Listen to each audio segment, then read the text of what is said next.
Hello everyone, good morning. Welcome back to my channel রিম্পির ভালো লাগা চ্যানেলে সকলকে জানাই স্বাগত। আজকে রবিবার, সকালবেলা লিকার চা দিয়ে দিনটা শুরু করলাম। তো রোববার মানেই তো ব্রেকফাস্টে একটু অন্যরকমই ভালো লাগে, অফিসের দিনে যেগুলো হয় না। তো কড়াইতে সাদা তেল দেখে নিশ্চয়ই অনেকেই বুঝে গেছে। এই যে আজকে ব্রেকফাস্টে বানিয়েছি এরকম ফুলকো ফুলকো লুচি, এক গামলা লুচি করেছি। কে কে লুচি খেতে ভালোবাসো?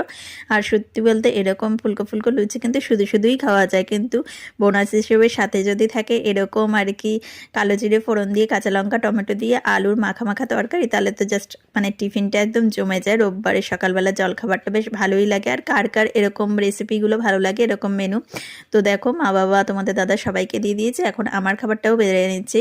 তো দেখো, এই যে আলু চচ্চড়ি আর লুচি, আজকে আমাদের এটাই ছিল ব্রেকফাস্ট। তো তোমাদের যদি এই ছোট্ট ভিডিওটা ভালো লাগে অবশ্যই লাইক কমেন্ট করো, আর চ্যানেলে নতুন হলে চ্যানেলটা সাবস্ক্রাইব করে দিও। সকলে ভালো থেকো, সুস্থ থেকো, টাটা।